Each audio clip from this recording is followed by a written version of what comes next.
বলবো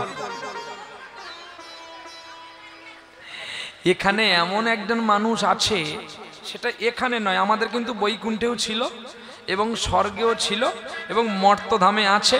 শুধু বারাইপুর সুবুদ্ধিপুরে নয়, সেটা আমাদের নদিয়াতেও আছে। বলবে এইগুলো পরমান্ন হয়েছে নাকি, এর দুধ কম, এতে আবার কাজু বাদাম কম।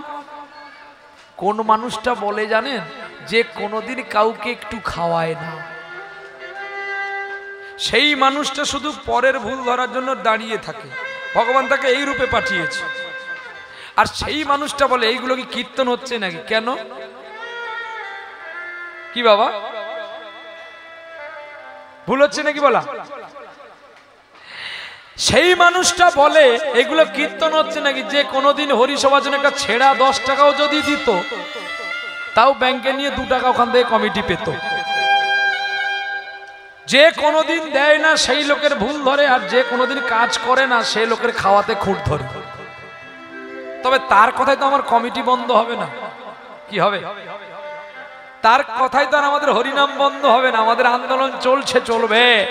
মাগো আমরা তোমার শান্ত প্রিয় শান্ত ছেলে, তবে শত্রু এলে অস্ত্র হাতে ধরতে জানি, তোমার ভয় নেই মা, আমরা প্রতিবাদ যে করতে জানি। মাগো আমরা তোমার শান্ত ছেলে। কি গো, ছোটবেলায় আমরা গিয়েছিলাম না, আমরা পরাজয় মানব না, দুর্বলতার শিকার মোরা হব না, তোমার শত্রু হলে অস্ত্র হাতে ধরতে জানি, তোমার ভয় নেই মায়া, আমরা প্রতিবাদ করতে জানি। মা গো ভাবনা কেন, আমরা তোমার শান্ত প্রিয় শান্ত ছেলে, তব শত্রু এলে অস্ত্র হাতে ধরতে জানি, তোমার ভয় নেই মায়া, আমরা প্রতিবাদ করতে জানি। একটু করে শুনিয়ে যাবো, কেন পুরো গান গাইতে গেলে তাহলে লীলা হবে না। নিতাই গৌর হরিব চেয়েছেন, একটু গিয়ে দিলাম, নিতাই গৌর হরিব। চলো তাহলে এদের কথাই দুঃখ পাওয়া চলবে না।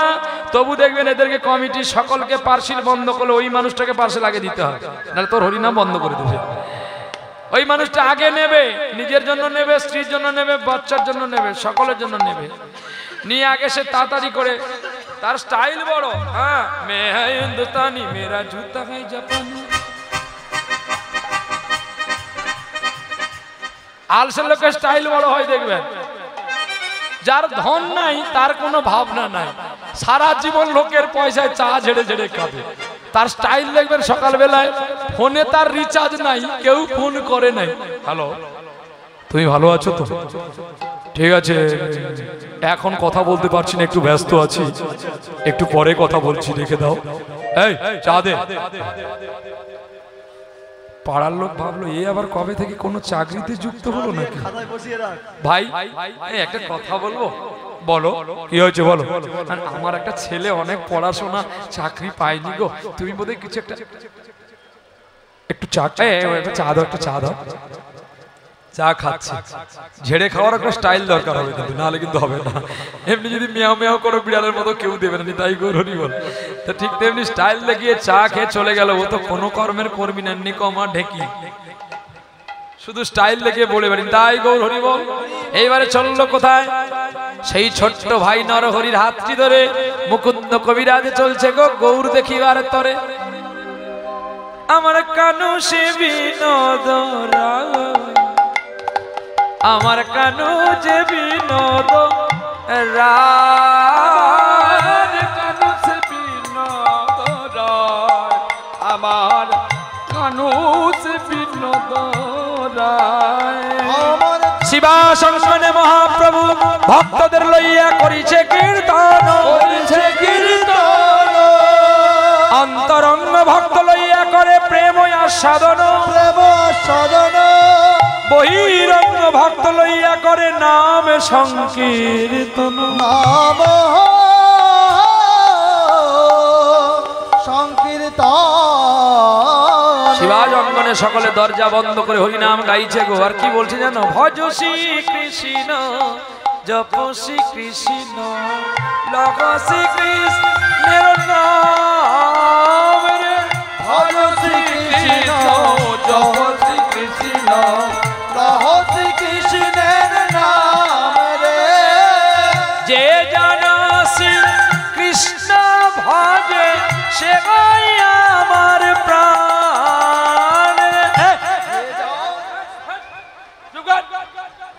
কৃষ্ণ ভজন করবো কেন? কৃষ্ণ ভজন করে কি হবে? তারপরে কৃষ্ণকে আমরা কলিযুগে ডাকবো কেন? কি হবে ডেকে আমাদের? শোনো, গৌরহরি দাঁড়িয়ে আছে, এ কথা বলো না, গৌরীর অপমান হবে।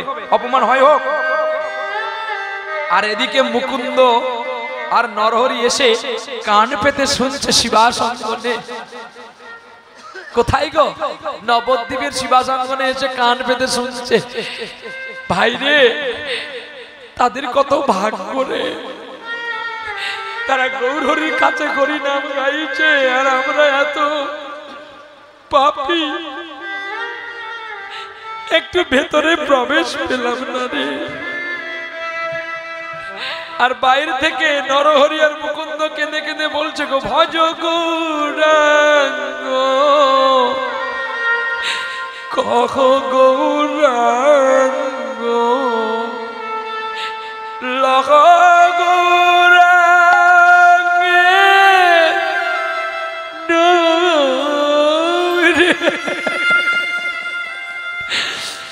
শিবাস, শিবাস, দেখো তো কে গান গাইছে কাঁদতে কাঁদতে। মুকুন্দকে নরহরিকে জড়িয়ে ধরে মুকুন্দ কাঁদছে। এমন ঘরে আমাদের জন্ম হলো রে ভাই, আমরা যে গৌর পেলাম না রে। শিবাস দরজা খুলে দেখে দুটি ভাই নয়ন জলে ভিজে গেছে তারা। এসো এসো, আমাদের গৌরহরি ডাকছে, তোমরা ভেতরে আসো। নরহরি, নরহরি রে, চল না রে। আহা, ছুটে গিয়ে নিমাই চাঁদের দুটি চরণ জড়িয়ে ধরে কি বলছে জানো? যে জন গৌ, যে জন গৌরাঙ্গ যে, সে হয় আমার প্রাণ রে। ভজ গৌরাঙ্গ, কহ গৌরাঙ্গ, লহ গৌরাঙ্গের নাম রে।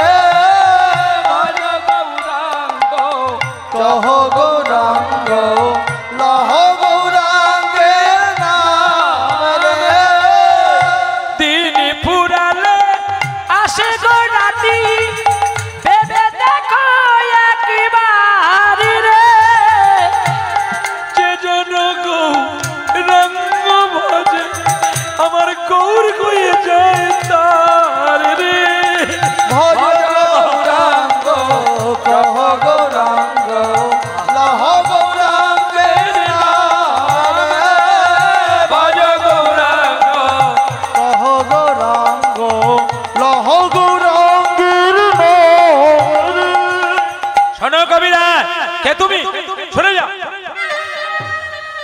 তোমার মতো পাপীকে আমি শত বছর শত জন্ম না ক্ষমা করিব। যেই বলেছে শত জন্ম তারে কৃপা করবে না, অমনি সকলের কাছে আমার মুকুন্দ কবিরাজ নাচছে আর বলছে গো, কি বলছে জানো? গোবিন্দ, তোমার কি কৃপা গো, তোমার কি দয়া। তাই মুকুন্দ কবিরাজ দুটি বাহু তুলে গৌরহরিকে প্রদক্ষিণ করে আর বলছে, একবারে বলো রে মধুমাখা হরি নাম, বলো রে, একবার বলো রে মধুমাখা হরি নাম, বলো রে, একবার বলো রে মধুমাখা হরি নাম, বলো রে, একবার বল। নামের গুণে খোড়া হাতে বোবা কথা বলে রে, মধুমাখা হরি নাম, বলো রে, একবার বলো রে মধুমাখা হরি নাম, বলো রে। খুব ভালো লাগলো, কলকাতা 24 পরগনার বুকে এই দেখতে পেলাম। আপনাদের 24 পরগনায় আরেকটা বড় হরিবাসরে আমি কয়েকদিন আগে গান করে আসলাম, তেলপুকুরিয়ার কাছে পুকুরিয়া হাট, মুকুমপুর, যেখানেও অনেক ভক্ত হয়েছিল, কিন্তু তাদের এগ্রিকালচারটা অনেকটা কম। আপনাদের দেখলাম সত্যি যে শহরের কাছে গ্রাম হেরে যায় তার প্রমাণ দিয়ে গেলেন। সারাক্ষণ আপনার চাকরিতে ব্যবস্থা থাকেন, টাকা পয়সা নাড়ানাড়ি করেন, কতটুকু সময় বা পান ভগবানকে ডাকতে?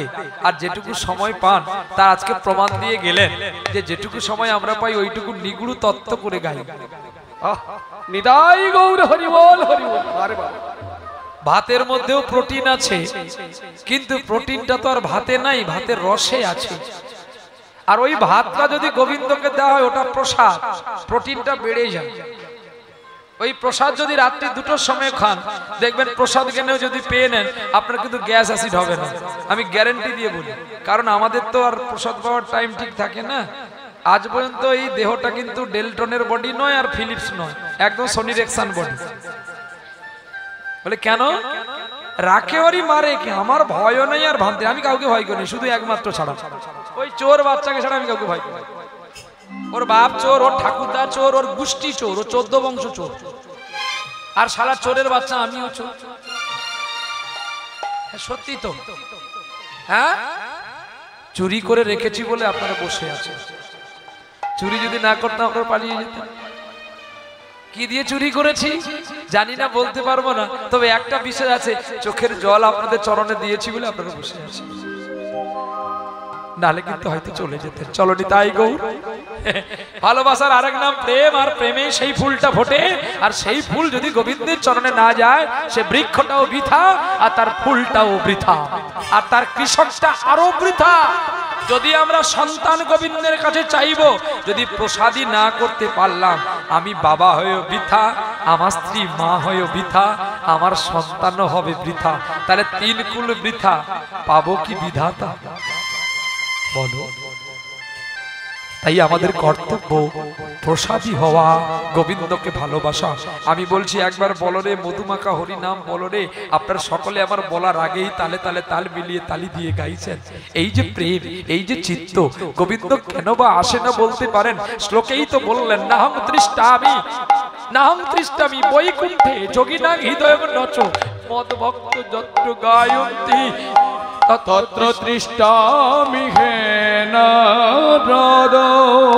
বিনোদ শুধু আমার ডাকে আসেনি, গোপীনাথ আমার ডাকে আসেনি, আপনাদের প্রত্যেকের ডাকে এসেছে।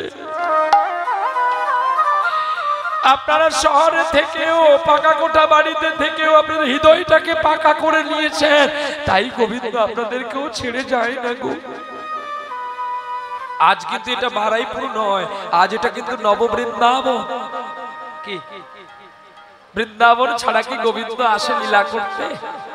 আহা, বৃন্দাবনের মাটি ভালো, বৃন্দাবনের বৃক্ষ ভালো, বৃন্দাবনের বাতাস ভালো, বৃন্দাবনের গাভী ভালো, আর বৃন্দাবনের গোপী ভালো।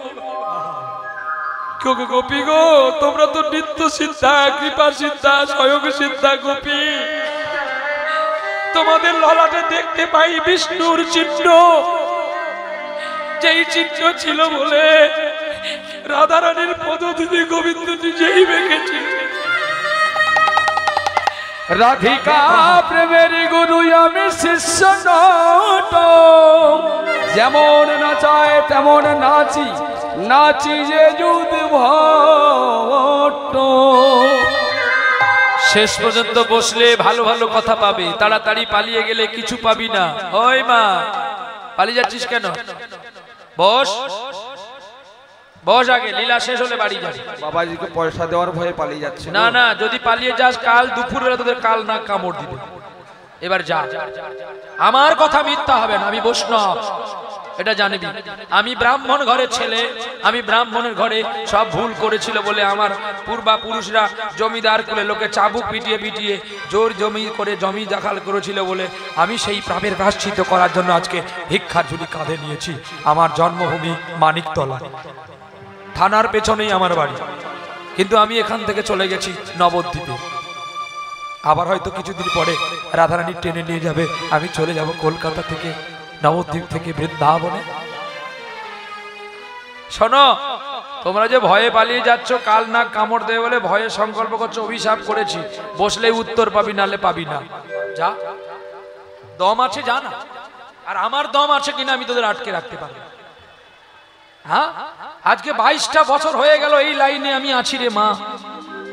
শোন মা, তোদের আমি অভিশাপ করিনি মা, হয়তো যদি গাড়ি টাড়ি না পাবি, দূরে যদি বাড়ি, তাহলে যা আর কথাটা শুনে নে, কথাটা শুনে নাও মা।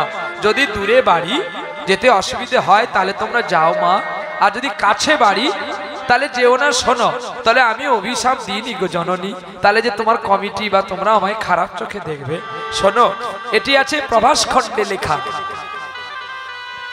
গ্রন্থের কথা বলে দিয়ে যাই, তাহলে তোমরা ভাববে না যে আমাদের সবাইকে অভিশাপ করলো। রাধারানী কৃষ্ণের সঙ্গে প্রেম করে বলে ললিতা বলছে, তোর কি আর কোনো ছেলে নাই বৃন্দাবন? কালো কুচকুচে দেখতে তার সঙ্গে তোকে প্রেম করতে হয়? তখন রেগে মেগে ললিতাকে বলছে, আমি যেমন আমাকে কাল সাপ দংশন করেছি, আমি যেমন জ্বালায় মরছি, কাল দুপুর বেলা তোদেরকে সবাইকে যেন কাল নাগে দংশন কর। তখনই ললিতা এসে কাঁদছে, হরে রাধে, এই কথাটা তোর মুখে শোভা পায় না। ঠিক কেউ কেউ মনে ভাবছেন, প্রহ্লাদ বাবা তোমাকে আমরা ভক্তি করে আনলাম, ভক্তির অঞ্জলি দিয়ে তোমার ইউটিউবে টিভিতে আমরা দেখেছি বলে তাই কষ্ট করে তোমাকে এনেছি অনেক পয়সা দিয়ে, তোমার মুখে এই কথাটা আমরা শোভা পাই না। যদি তোমার সম্প্রদায়ের মধ্যে কেউ বলতো তাও আমরা মেনে নিতাম। ঠিক তদ্রূপই রাধারানীকে বলছে ললিতা। দেখো ব্যাখ্যাগুলো দেখো, যে কথাটা বলবে তার ব্যাখ্যাটা জানতে হবে, নাহলে কীর্তনী মিথ্যা হয়ে যাবে।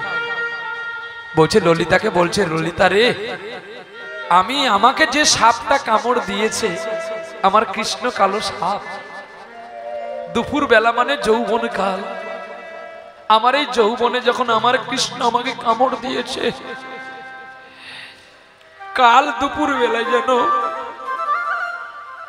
কাল মানে খারাপ, খারাপটা চলে গেলে ভালো সময় যেন আমার গোবিন্দ কাল না হয়ে তোদেরকেও দংশন করে তোরাও যেন আমার গোবিন্দকে প্রেমে ভালোবাসতে পারিস।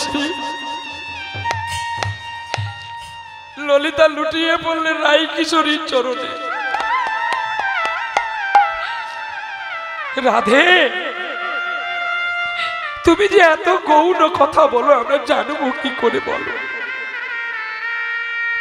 রাধারানীর কাছে হেরে গিয়েছিলেন ভক্তগণ, তাই বলি মা, তোমাদের যদি আমি মা বলে রাধারানীর জ্ঞানে, যোগমায়া যোগেশ্বরী পূর্ণমাসীর জ্ঞানে দেখি, আমি তোমাদের অভিশাপ করতে পারি মা? যাদের এখনো গুরু দীক্ষা হয়নি, যাদের এখনো কৃষ্ণ ভজন হয়নি, হে দয়াময় কৃষ্ণ, তুমি কালকে ওদেরকে দংশন করে ওদেরকেও তোমার পথে নিয়ে নাও। ওরা যেন কৃষ্ণ বলে কেঁদে বেড়াবে, যেন কৃষ্ণ বলে কেঁদে বেড়াবে,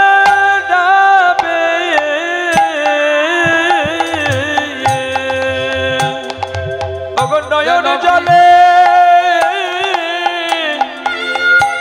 তারা বুকে ভাসাবে, যেন কৃষ্ণ বলে কেঁদে বেড়াবে। জয় শ্রী রাধে। মুকুন্দ গোবিন্দ নাচছে গো, মুকুন্দ কবিরাজ কেঁদে কেঁদে নাচছে। আর কি বলছে একবার বলো রে, মধুমাখা হরি নাম বলো, একবার বলো হরে, মধুমাখা হরি নাম বলো রে। ওরে নামের গুণে খোড়া হাটে বোবা কথা বলে রে, মধুমাখা হরি নাম বলো রে, একবার বলো রে, মধুমাখা হরি নাম বলো রে। নাম জপিলে দিনে রাতে গুরুর চরণ ধরিয়া, আস্তে আস্তে শুনে নাও, নাম কখন জপ করতে হয়? হাতে নামের মালা নিবেন, পায়ে জুতো নিবেন, বারাইপুরে যাবেন জামরুল কিনতে। ওই তো জামরুল কত করে রে? ওই 60 টাকায় 100 টাকা দাম কমে গেছে, দে, ভগবানের সেবা দেব। জলসা স্বাদ লাগে, একটু দে না কমে, তোর জামরুল পচে যাবে। এখানে ফ্যাক্টরি আর এখানে জামরুল ভজন কি হবে রে খোকা, বিশ্বের মধ্যে তুই বড় বোকা। লোক দেখিয়ে কখনো প্রেম হয় না, প্রেম যদি করবি গোপনে করবি। প্রেম করার জায়গা তিনটা, দেখে নাও। প্রেমের জায়গা তিনটা, হয় যদি করতে হয় তাহলে যা সুন্দরবনের ভিতরে যা। প্রেম যদি করবি যা, ভগবান আলবাদ পাবি, না হলে প্রহ্লাদের কীর্তন মিথ্যা হবে। হয় যদি পাবি বনে, না হলে ঘরের কোণে, না হলে ডাক মনে মনে। নিতাই গৌর হরি বল হরি বল। ওই বাবাজি হয়েছি, নামের মালা জপ করতে করতে যাব, রাস্তায় আলুর দাম জিজ্ঞাসা করব, ফুলকপির দাম জিজ্ঞাসা করব। এমন কোটি জন্ম জপ করলো তার গায়ে লাগে না। আমি চলে যাব নবদ্বীপে, গুমরে মরবেন আপনারা, তবেই কীর্তন গাওয়া সার্থক, নাহলে তো বৃথা। কালকের দিনটাও যদি না মনে রাখতে পারলেন তাহলে কেন আনবেন টাকা দিয়ে নাকি? তাই কথাগুলো ভক্তি করে নিয়ে যেতে হবে নাকি বাবা? যদি ডাকবো তাকে ভক্তি করে ডাকো। আর এটা জানবেন, একটা ছেলেকে যদি একটা মেয়ে ভালোবাসে, সেই প্রেমটা যদি কেউ দেখে ফেলে তাহলে প্রেম থাকবে তো? কি গো মা, আমি ধরো কাউকে ভালোবাসি, আমার তো ভালোবাসা আছে না নাই? আমি একটা মেয়েকে ভালোবাসি, বলবো কি তার কথা? আপনারা খারাপ পাবেন না তো? তবে ছেলে কি মেয়ে জানি না, কৃষ্ণের বাম পাশে যে দাঁড়িয়ে থাকে আমি ভীষণ ভালোবাসি। কারণ যখন একটু ভিক্ষার ঝোলার পয়সা বেশি হয়, তার জন্য একটা কানের দুল কিনি, একটা নথ কিনি, একটা সোনার নপুর কিনি, ওকে ভালোবাসি বলে। কারণ যাকে ভালোবাসতে ইচ্ছে হয় তাকেই তো সাজাতে ইচ্ছে হয়। রাধে রাধে। জানি না তুমি আমার কে,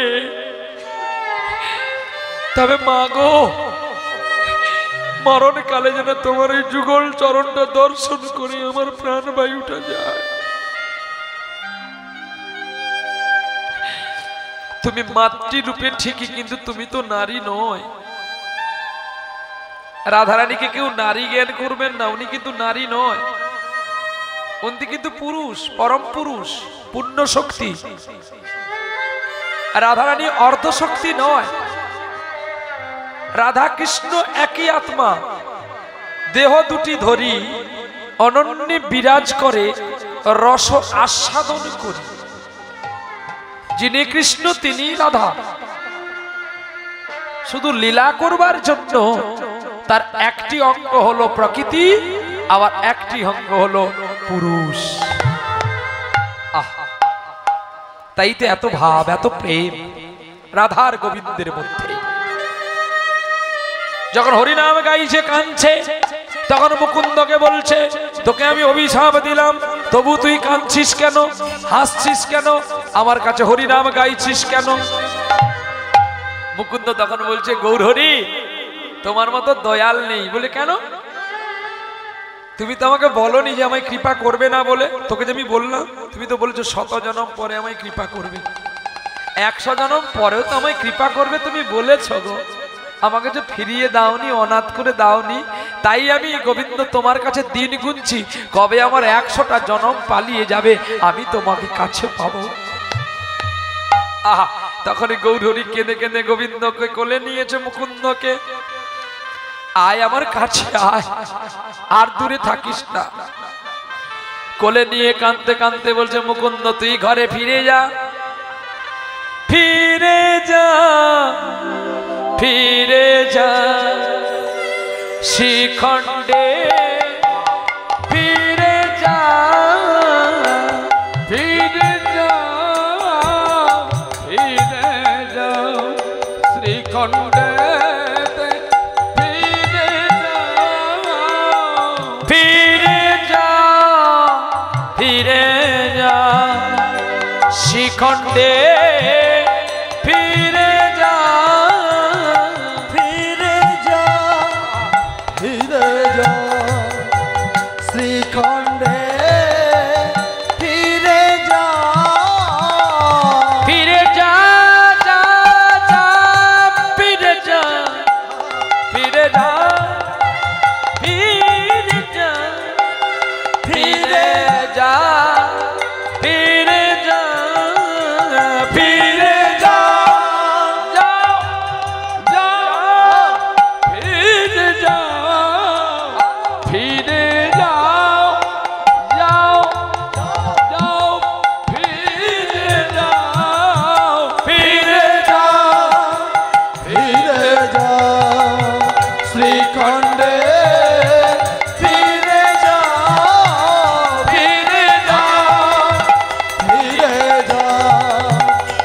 শ্রীখণ্ডে ফিরে যা। যে পাখি চায় না মনে, চায় না চায় না চায় না,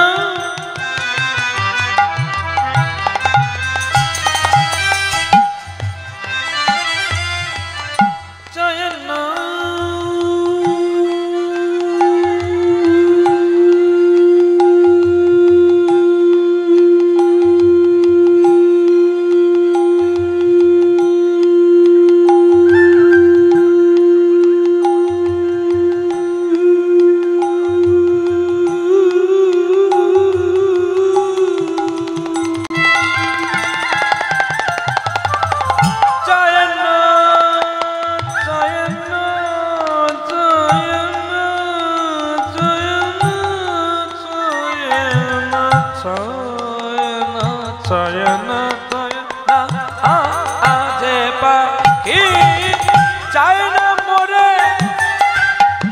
খোঁজে বাগিচা, বলো আমি তারে কেমন করে রাখিব কাছে। ফিরে যাও ফিরে যাও শ্রীখণ্ডে, ফিরে যাও ফিরে যা, ফিরে যা, শ্রীখণ্ডে ফিরে যা। নানা গৌররে তুমি আমায় আর মায়ার সংসারে পাঠিও না, আমি যাব না বলে তোমার কাছে এসেছি। শোনো মুকুন্দ, তোমার হাত ধরে যে একজন কৃষ্ণ ভক্ত আসতে চলেছে, আর তুমি যদি আমার সঙ্গে থাকো তাহলে যে কৃষ্ণ ভক্ত আসবে না। যাও, আমি তোমায় আদেশ করলাম, যাও। নরহরি চল ভাই। না, নরহরি যাবে না, নরহরি আমার সঙ্গে থাকবে। গৌরহরি, এ কি তোমার কৃপা গো? আমার ভাই কিছু জানে না। শোনো মুকুন্দ, নরহরি আই থেকে আমার কাছে কাছেই থাকবে। আপনারা বলুন, আপনাদের যদি দুটো ভাই হয়, যদি দুই ভাইয়ের মধ্যে এক ভাইকে গোবিন্দ সংসারে ফিরিয়ে দেয়, এক ভাইকে কাছে রাখে, যে সংসারে ফিরে আসলো তার আনন্দ লাগলো না কষ্ট লাগলো? হ্যাঁ, এর যে ব্যথা আর কাউকে বোঝানো যেতে পারে।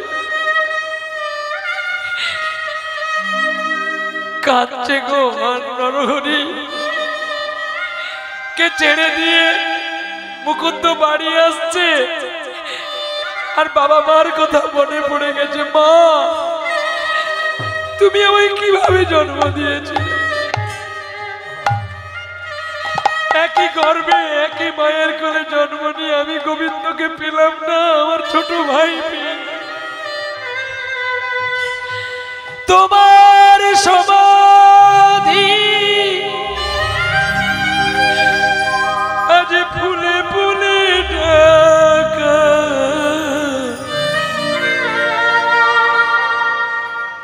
কে বলে আজ তুমি নাই?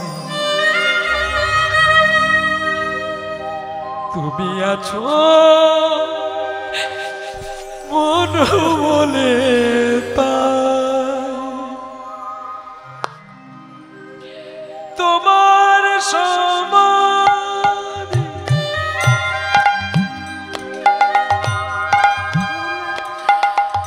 ফুলে ফুলে ঢাকা,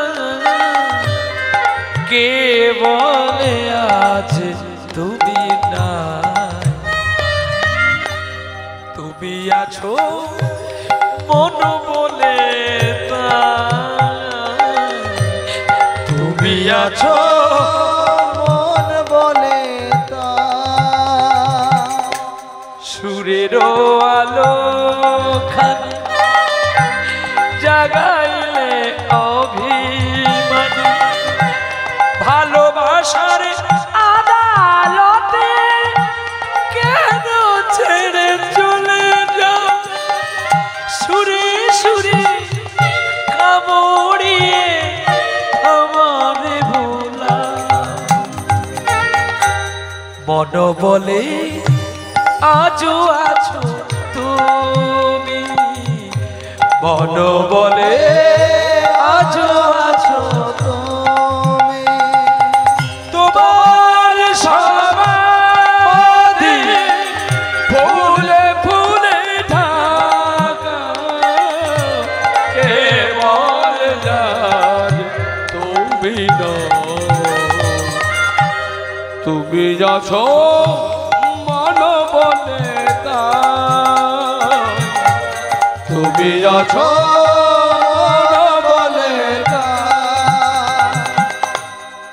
তুমি আছো মন বলে। বড় একা হয়ে গেল গো মুকুন্দ কবিরাজ। শিখণ্ডে ফিরে আসলো। বাড়িতে ছিল গোপীনাথ, আর গোপীনাথের পুজো করে। গ্রামের মানুষ সকলে ছুটে আসে মুকুন্দকে বলছে, মুকুন্দ তুমি জমিদার বাড়ির ছেলে, আমাদের কথা একটু রাখো না বাবা। বলো কি রাখতে পারবো? তুমি একটু সংসার করো মুকুন্দ। একই আমি সংসার সম্পর্কে আমার জ্ঞান নেই, আমি সংসার করলে যে আমি আমার গোপীনাথকে ভুলে যাব, কখনো নয়।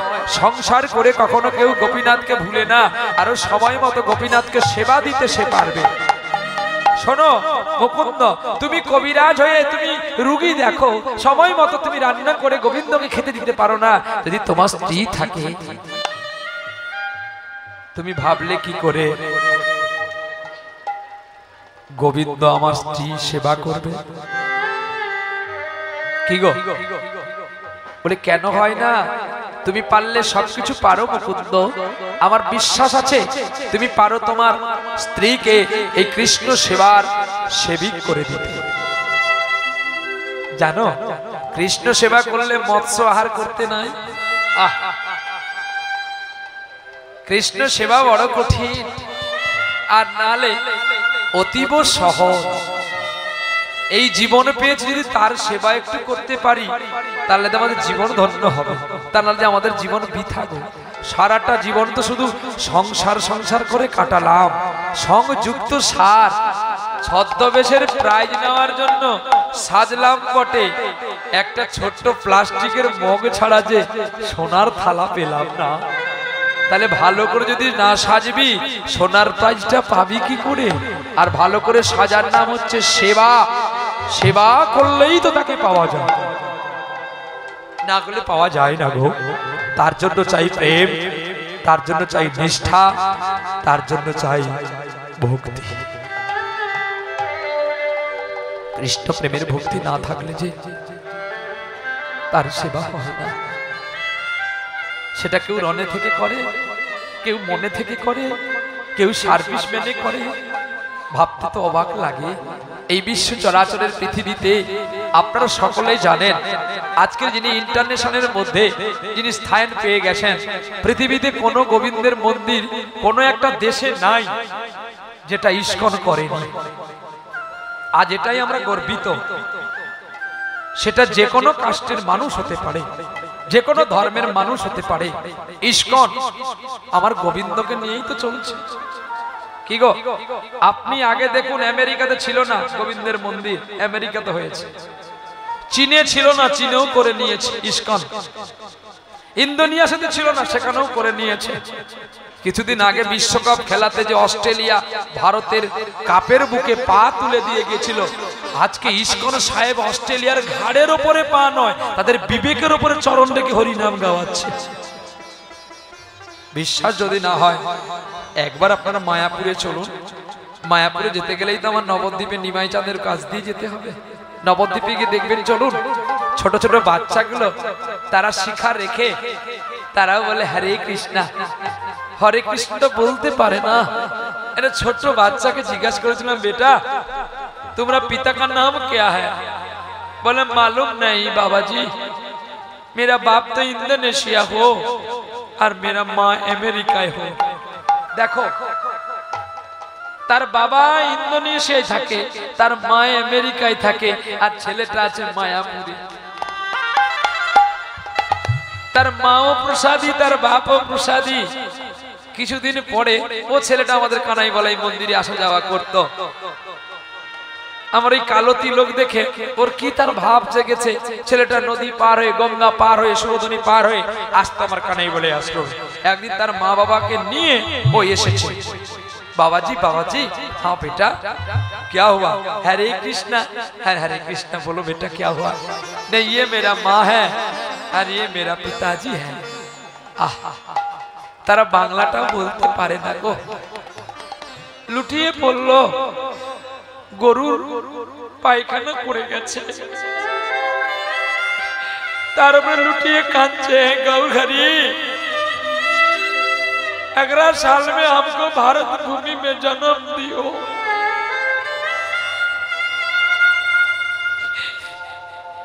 যারা মাছ চিংড়ি ছাড়া বাঁচে না, আজকে তারা পাগল হয়েছে গৌরের নামে। আপনারা কেন পাগল হচ্ছে না বলতে পারেন? আজকে যেমন পাগল হয়ে ছুটে এসেছেন, প্রতিদিন এমনি ভগবানের কাছে পাগল হবেন। আপনাদের বৈতরণীটা গোবিন্দ পার করে দেবে গো। জানেন যে মাছটাকে মেরে খাচ্ছেন তার মধ্যেও তো গোবিন্দ আছে। কেন? তার প্রাণটাকে হত্যা করে আপনি নিজে ভক্ষণ করছেন। এটা তো মহাপাপ। যার প্রাণ দিতে পারো না তার প্রাণ নিয়ে সংশয় করো না। তাই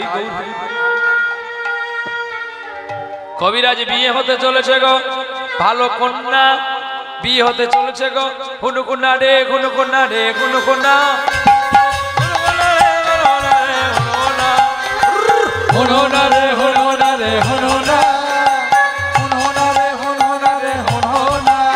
ও পালকি চলে ও গগন তলে, ও পালকি চলে ও গগন তলে, অরুণ তলে তরুণ তলে তরুণ তলে। এবার মজা লেগেছে, এবার মজা লেগেছে, এবার মজা লেগেছে, এবার মজা লেগেছে। ওরে উলুধ্বনি বেজেছে, এবার মজা লেগেছে, উলুধ্বনি বেজেছে, এবার মজা লেগেছে। ওরে শঙ্খধ্বনি বেজেছে, এবার মজা লেগেছে, শঙ্খধ্বনি বেজেছে, এবার মজা লেগেছে।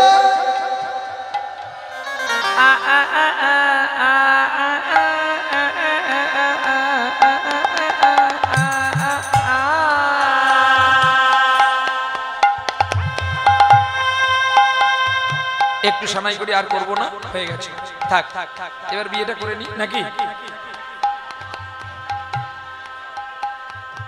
দেখো এইভাবে প্রতিটি জায়গায় করলে তো আর বাঁচা যায় না গো।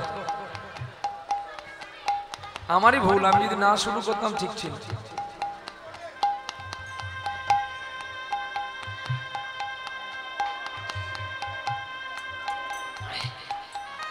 বিয়ে হতে গেলে তো টুকুর লাগবে, টুকুর এনেছেন? আমি বিয়ে হতে যাবো, আমার ময়ূরপঙ্খী ধুতি নেই, আমি সানাই বাজাবো কেন? আমার স্ত্রীকে তো একটা মুখ দেখার কিছু দিতে হবে। কাতান বেনারসি তো কমপক্ষে একটা বারাইপুর থেকে আনতে পারে। নিতাই গৌর হরি বল। এত কিছু না দিয়ে যদি কেউ একটু চরণ ধুলি দাও আমার মস্তকে, আমার জীবন ধন্য হবে।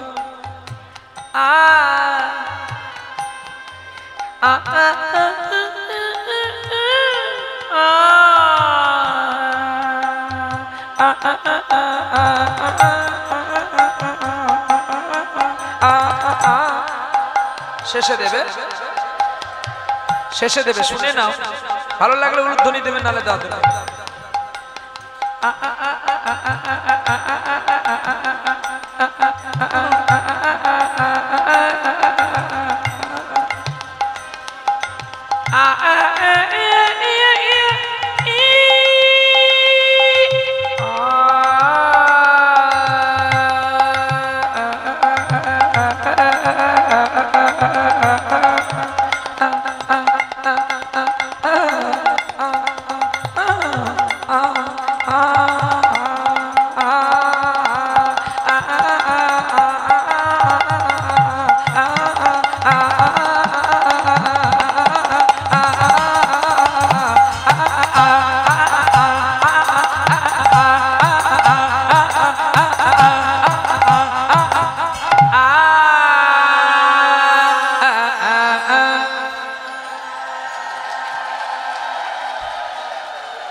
उस्ताद खान साहब जी এই সানাই আমি শিখেছিলাম মেঘালয়ে গিয়ে। ওস্তাদ বিসমিল্লাহ খান একটি ছাত্র, যিনি মুসলিম ঘরের ছেলে, কিন্তু তিনি সারাদিনে একবারই সেবা করে, আবার প্রসাদ। আজ থেকে 25 বছর আগে তিনি একতরফা কাওয়ালি গাইলে 1 লক্ষ টাকা নিতেন। ওস্তাদ আজিজুল রহমান, আজ তিনি বার্ধক্য পদার্পন্ন, তবু নেশা। আমাকে বলে, হারে পড়লা, আমি তোর সঙ্গে একটু গানে যাব। আমি বাবা আর পারবে না গো, তুমি, তোমার কি আর সেই বয়সটা আছে? আগে এত গীতাটাকে ভালোবাসতো না, আমার কাছ থেকে জানতে পারলো যে ভগবান কি বস্তু, তোমার একটা গীতা আমাকে দেবে তো। মুসলিম মানুষ দ্বাদশীতে একাদশীতে তুলসী তোলে না, মুসলিম মানুষ তুলসী নিয়ে পুজো করে গীতায়। ভাবতে পারবেন? আমার মনে হয় কাজীর ঔরস পড়েছে, না হলে কাজী নজরুল ইসলামের ঔরস পড়েছে। তিনি আমাকে শিখিয়েছিলেন, 6 মাইনা ধরে এই সানাইটা শিখিয়েছিলেন, আর আমি সেখানে গিয়ে শিখেছিলাম। কবে জানলাম, শিখতে পারলাম যখন আস্থা চ্যানেলে আমি ঠাঁই পেয়েছিলাম। মুরারি বাপুজির সঙ্গে রাম কথা হরি কথায় একটু চান্স পেয়েছিলাম রাম কথা বলার জন্য। মুরারি বাপুজি 2012 সালে ঘটেছিল মেঘালয় 4 পালগে। তারপরে যে এপিজে আব্দুল কালাম মারা গিয়েছিলেন, ওখানেও আমি ছিলাম। আপনারা নেট সার্চ করলে পাবেন, যিনি দিল্লির সুপ্রিম কোর্টের জজ অনুরাধা পাল, তিনার বাড়িতে আমি দুর্গাপুজোতে গান করতে যাই। আর যখন উনার মনে হবে আমাকে যেতে হবে, উনি টিকিট বানিয়ে দেয়, আমি প্লেনে হয়ে চলে যাই। গুয়াহাটি নেমে গিয়ে ওখান থেকে গাড়ি ছাকে আমি চলে যাই।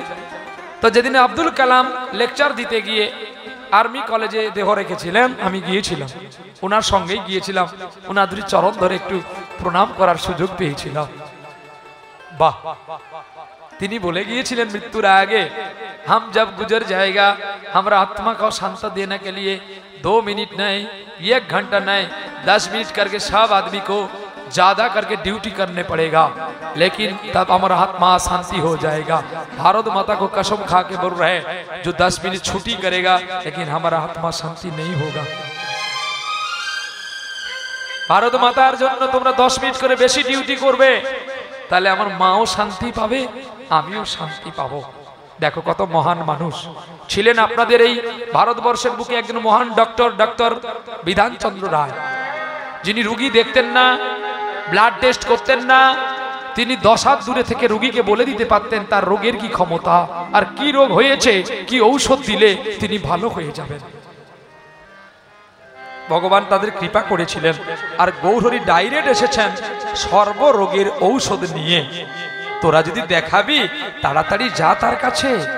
নিতাই এসেছে, গৌর এসেছে, গদাধর এসেছে, শিবাস এসেছে এই বারাইপুরে সুবুদ্ধিপুরের মাঠে, যার কাছে গেলে আমাদের সর্বরোগ ভালো হয়ে যাবে।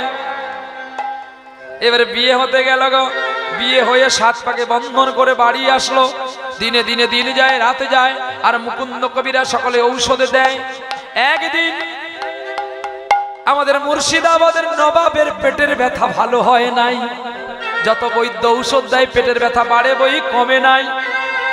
নবাব বলছে মন্ত্রীকে, ওগো মন্ত্রী, এবার বুঝি আমার প্রাণে যাবে, প্রাণে যাবে।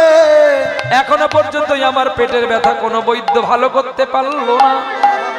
মন্ত্রী বলছে, মহারাজ মহারাজ এখনই খবর পেয়েছি। নবাব বলছে, কি পেয়েছো?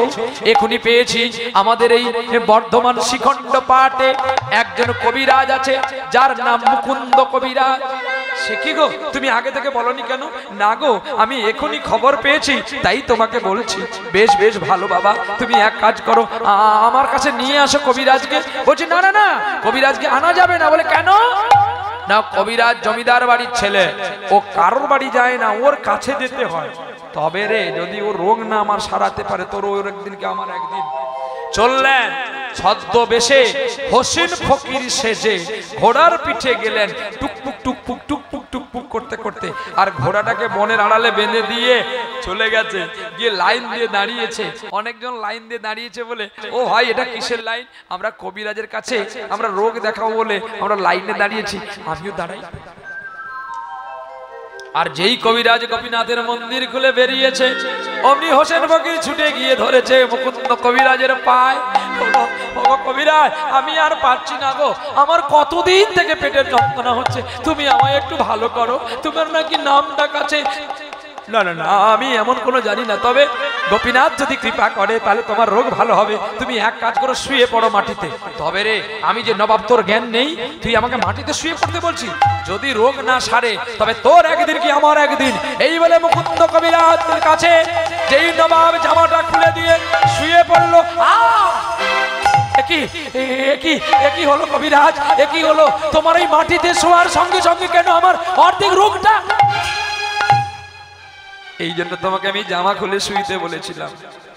কেন জানো, কত মানুষকে ঔষধ দিতে এসে ঔষধ তো মাটিতে পড়ে যায়, তাই ওই ঔষধের কৃপায় তোমার রোগটা ভালো হয়ে গেছে। এক কাজ করো, কে আছি, এই গোপীনাথের প্রসাদটা একটু আনতো, ওর মুখে একটু দি। আর যেই গোবিন্দের প্রসাদ মুখে দিলেন, চিরদিনের মতো রোগটা তার চলে গেল গো। উঠে পড়েছে নবাব। শোনো কবিরাজ, তুমি বলতে পারো এই মাটিতে কি আছে? মুকুন্দ কবিরাজ তখন এই মাটিতে হাত দিয়ে বলছে, আমি হরি বলবো রাধা মদন মোহনের বগো, আমি হরি বলবো রাধা মদন মোহন।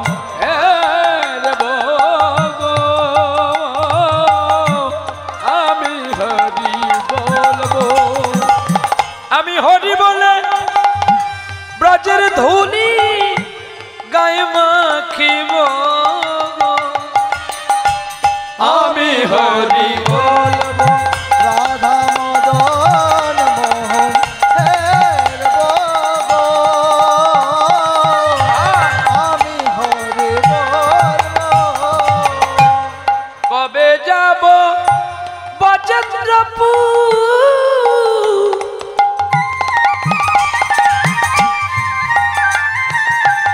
আমি গোপীর পায়ে হব গুণপুর। আবার রুনু ঝুনু সুরে রাধা বলে বাজিব গো, আমি হরি বলবো রাধা মদন। নিতাই গৌর হরি বল, হরি বল। আমি হরি বলবো রাধা মদন মোহন হের বগো, আমি হরি বলবো। কবে বৃন্দাবনে যাব, আমি মাধুকুড়ি কোনে খাবো, কবে বৃন্দাবনে যাব, মাধুপুরি কোনে খাবো। মুকুন্দ কবিরাজ ধুলাই গড়িত বলেন, রে নবাব বলছো, শোনো মুকুন্দ কবিরাজ, তুমি আমাকে চিনতে পারলে না, আমি মুর্শিদাবাদের নবাব। সকলে চমকে উঠেছে। শোনো, আমি তোমার ঔষধকে অবহেলিত করেছিলাম, অহংকার করেছিলাম। তোমার মতো এত বড় ভক্ত তো আর এই বর্ধমান শিখণ্ডে থাকা উচিত নয়। চলো আমার রাজপ্রাসাদে। ঘোড়ার রথে করে নিয়ে গেলেন নবাব তার রাজপ্রাসাদে। ওখানে নিয়ে যাওয়ার পরে কিছুদিন রাখলেন মুকুন্দকে। আর মুকুন্দকে কিছুদিন রাখার পরে মুকুন্দ কবিরাজ একদিন কৃষ্ণ কৃষ্ণ বলেছে, আর যেই নবাব ডেকে দিয়েছে আছা রেখে পড়ল। আর যেই পড়ে গেছে ছুটে এসে মুকুন্দ কবিরাজকে কোলে নিয়ে চোখে মুখে জল দিল নবাব। প্রাণ আসতে কবিরাজকে জিজ্ঞাসা করছে, তোমার কি হয়েছিল গো, তুমি পড়ে গেলে? কবিরাজ তখন মিথ্যে কথা বললেন, মহারাজ জমিদার, আমার তোমাকে বলা হয়নি গো নবাব। কিটা? আমার একটা রোগ আছে যার নাম মির্গি রোগ। মাঝে মধ্যে আমার এমন হয়, কবিরাজ, তুমি শুধু আমার প্রাণটা বাঁচিয়েছিলে বলে আজকে তোমাকে আমি ছেড়ে দিলাম, নালে তোমার মৃত্যুদণ্ড আমি দিতাম। কেন তুমি আমাকে মিথ্যা বললে কেন? কবিরাজ, যার মির্গি রোগ থাকবে সে পড়ে যাওয়ার সময় কৃষ্ণ কৃষ্ণ কেন বলবে গো? তার দুনয়ন দিয়ে কেন ধারা পড়বে গো? আমি বুঝেছি মুকুন্দ, আমি বুঝেছি কবিরাজ, তোমার মতো কৃষ্ণ ভক্তকে আমি আমার কেনা গোলাম করে রেখেছি। না না না, আমি নবাব, আমার পক্ষে এটা করা উচিত হয়নি। কবিরাজ, আমি তোমাকে মুক্তি দিলাম, আর এই আমি লিখে দিলাম, আজ থেকে শ্রীকণ্ঠ গ্রামে যতদিন তুমি থাকবে, তোমার গোপীনাথের মন্দির থাকবে, এই শ্রীকণ্ঠ গ্রামে কেউ খাজনা আনতে যাবে না। সযত্নে কবিরাজকে বাড়ি নিয়ে আসলো। কবিরাজ বাড়িতে থাকে, সকলে আবার যেমন কি তেমন ঔষধ নিয়ে যায়। একদিন কবিরাজ মনে মনে করলো, আমার কাছ থেকে ঔষধ পেয়ে সকলে ভালো হয়, তার মানে আমি বড় ডাক্তার। এইটুকু অহংকার করেছিল বলে একদিন নিজের স্ত্রীর পেটের ব্যথা হলো, আর রোগ সারে না কোনো ঔষধে। হা গৌর বলে ছুটলেন নদিয়ায়। ছুটিয়া গৌরের চরণ জড়িয়ে ধরে কাঁদলেন, গৌরী, আমার ডাক্তার ঔষধে সকলের রোগ ভালো হয়, কেন আমার স্ত্রীর পেটের ব্যথা ভালো হচ্ছে না? তুমি আমায় কিছু বলে দাও। শোনো কবিরাজ, তোমার স্ত্রীর রোগ কি করে ভালো হবে বাবা? তুমি যে মনে মনে অহংকার করেছিলে যে তোমার মতো আর বৈদ্য নেই, হে দয়াল, এই জন্য তো আমি সংসারে যাব না বলেছিলাম। তুমি কেন আমায় পাঠিয়েছো? তুমি তো আমায় দিয়েছো অহংকার, তুমি তো আমায় দিয়েছো ক্রোধ,